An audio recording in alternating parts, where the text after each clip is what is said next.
दोस्तों, रावण के अनुसार तंत्र से जड़ी बूटी से पेड़ पौधों की कुछ क्रियाएं को करके आज भी कुछ भी किया जा सकता है। तकदीर बदल सकती है, भाग्य चमकाया जा सकता है। तो यह वीडियो को ध्यान से देखना। रावण संहिता की आज मैं आपको कुछ जानकारी बताने वाला हूं। रावण न केवल एक महान विद्वान पंडित था, बल्कि वह एक ज्योतिष और भगवान शिवजी का परम भक्त भी था। रावण अपने 10 शीशों के कारण आज भी जाना जाता है दर्शकों, जिसके कारण उसका नाम दशानन पड़ा है। देखिए, रावण ने ही शिव तांडव स्तोत्र और शिव संहिता की रचना की है। आज जो आप रावण के शिव तांडव स्तोत्र का जो गान करते हैं ना, भगवान शंकर को प्रसन्न करने के लिए वह रावण के द्वारा ही रचित है। रावण संहिता में रावण के धनवान होने का राज सहित ऐसे कई तंत्र मंत्र के बारे में भी लिखा है, जिससे गुप्त और गढ़ा धन आपको बहुत आसानी से मिल सकता है। ये बात रावण संहिता में है, जिसमें रावण ने उसके धनवान होने का राजधन प्राप्ति के अचूक व शक्तिशाली उपाय बताए हैं। देखिए, असुरों का सम्राट होने के बावजूद भी रावण एक महाज्ञानी पंडित, शास्त्रों में पारंगत था। दुनिया के कोई भी ऐसा व्यक्ति नहीं जो कि रावण को ज्ञान में पछाड़ दे। माना जाता है कि सौर मंडल के संपूर्ण ग्रह, जो जितने भी सौर मंडल के संपूर्ण ग्रह हैं, रावण के इशारों पर चलते थे। कोई भी ग्रह रावण के विरुद्ध कार्य नहीं कर सकता था। तो आप समझ सकते हैं कि रावण कितना बड़ा ज्ञानी था, कितना बड़ा शक्तिशाली था।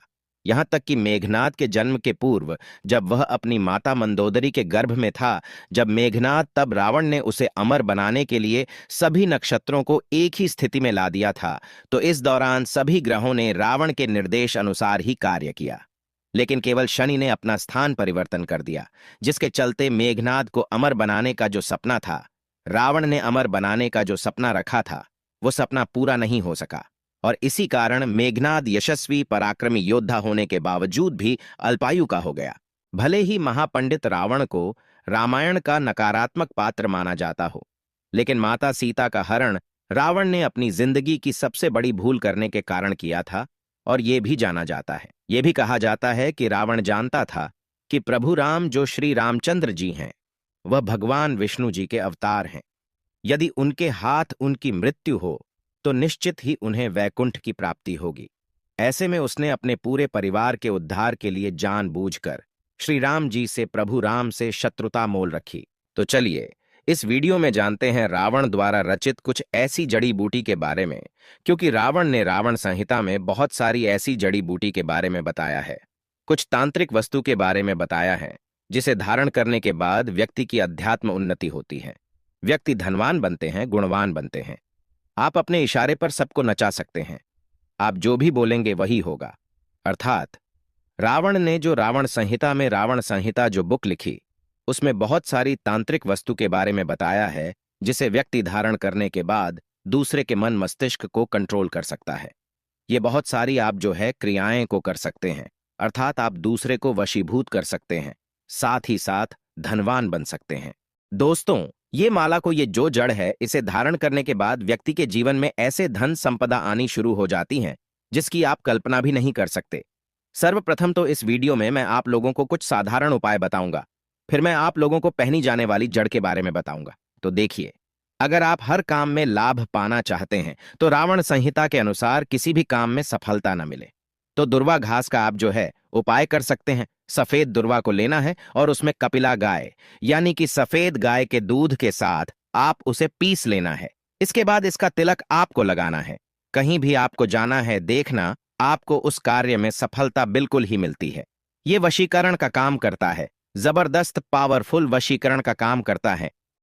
और भी बहुत अच्छी अच्छी गुप्त जानकारी बताने से पहले रावण संहिता की और भी जो कीमती जानकारी है, वो सब मैं आपको फ्री में बता रहा हूं। ये जानकारी आपको किसी किताब में नहीं मिलेगी। तो ये सारी जानकारी बताने से पहले मैं सभी दर्शकों से गुजारिश करना चाहूंगा, कमेंट बॉक्स में अभी तक जय श्री राम नहीं लिखा है तो जय श्री राम जरूर लिखना। रावण संहिता के अनुसार अगर जातकों को व्यापार में नुकसान ही नुकसान हो रहा है, या फिर जातक को धन या धान की कमी हो, तो कुबेर मंत्र का जाप जरूर करना चाहिए। इसके लिए जातक को सच्चे मन और पूरी श्रद्धा के साथ में कुबेर मंत्र बता रहा हूं। ये मंत्र आपको कम से कम 108 बार जाप जरूर करना चाहिए। नित्य ओम यक्षाय कुबेराय वैष्णवाय धन धान्याधिपते धन धान्य समृद्धि में देही दापय स्वाह। मैं इसे वीडियो में जो स्क्रीन चल रही है उस पे भी लिखवा दूंगा। एक बार फिर से सुन लीजिए। ओम यक्षाय कुबेराय वैष्णवाय धन, धान्याधिपते धन धान्य समृद्धि में देहि दापय स्वाहा। अगर ये मंत्र होली है, दीपावली में या अन्य शुभ दिन पर जितना जाप करते हैं, उतना ज्यादा इसका पॉजिटिव रिजल्ट मिलता है। आपके घर में 3 महीने के भीतर में इतना ज्यादा धन संपदा आ जाती है जिसकी आप कल्पना नहीं कर सकते। लेकिन रावण संहिता कहती हैं कि नित्य रूप से अगर इन्हें 3 माह तक 108 बार, कभी भी 3 माह तक 108 बार अचपा जाए तो बिल्कुल ही ऐसे व्यक्ति के घर में कुबेर जी, महाराज, माता लक्ष्मी दौड़ी चली आती है। लेकिन ये मंत्र जाप करते हैं तो आपको सामने में कौड़ी रख करके ही पूजा करनी चाहिए। जपना चाहिए। जब 3 माह पूरे हो जाए तो उसे उठाकर ये जो कौड़ी है उसे जहां पर आप पैसा रखते हो वहां पे रख देना चाहिए। मान्यता है कि ऐसा करने से जीवन में कभी भी धन धान्य की कमी नहीं होती। ऐसा मैं नहीं बोल रहा हूं, बल्कि रावण संहिता में लिखा है। चलिए अब इस वीडियो में जानते हैं रावण जी के अनुसार कौन सी जड़ी बूटी को धारण करने के बाद, कौन सी ऐसी जड़ है जिसे धारण करने के बाद हम अपनी तकदीर को बदल सकते हैं, अपने बुरे समय को समाप्त कर सकते हैं, अपने भाग्य को चमका सकते हैं। पहला है काला धतूरा। ध्यान से सुनिएगा। रावण कहते हैं, रावण संहिता के अनुसार रावण बहुत बड़ा तांत्रिक था। इसलिए रावण कहते हैं कि जितनी भी समाज में व्यक्ति की अनहोनी होती है, दुर्घटना होती है, मान सम्मान की हानि होती है, जीवन में तरक्की नहीं मिलती, व्यक्ति बहुत ही परेशान हो जाता है, ये सब किसके कारण होता है? शनि के कारण। तो ऐसा माना जाता है जो काला धतूरा है, इसकी जड़ में भैरव बाबा का वास होता है, महाकाल का वास माना जाता है और साथ ही साथ भगवान शनि देव का वास माना जाता है। तो ऐसा कहा गया है कि काले धतूरे की जड़ जो व्यक्ति धनवान बनना चाहते हैं, मान सम्मान प्रतिष्ठा प्राप्त करना चाहते हैं, या फिर राजनीतिक क्षेत्र से जुड़े हुए हैं, चाहते हैं कि सभी लोग उनकी बात माने, लोग उनके इशारों पर चले, उनके अनुरूप ही चले, कोई दूसरा कार्य ना करें, या फिर व्यक्ति धनवान बनना चाहे, सट्टे में विजय प्राप्त करना चाहे, शेयर मार्केट में अच्छा लाभ मुनाफा कमाना चाहते हैं, काला बाजारी से धन प्राप्त करना चाहते हैं, ऐसे व्यक्ति को काले धतूरे की जड़ जरूर धारण करना चाहिए। कैसे धारण करना चाहिए, कब धारण करना चाहिए, कौन से दिन धारण करना चाहिए, सारी जानकारी वीडियो की समाप्ति में मिलेगी। इसके बाद रावण जी कहते हैं कि काला एरण की जड़ ध्यान से सुनना। जो काले कलर की एरण होती है, सफेद कलर की वैसे तो जो एरण है, ये आपको यत्र तत्र, जो रेड कलर की एरण है, ये भी यत्र तत्र आपको मिल जाती है। लेकिन जो काले करण की एरण है, थोड़ा सा आपको ढूंढने पे वैसे मिल जाती है।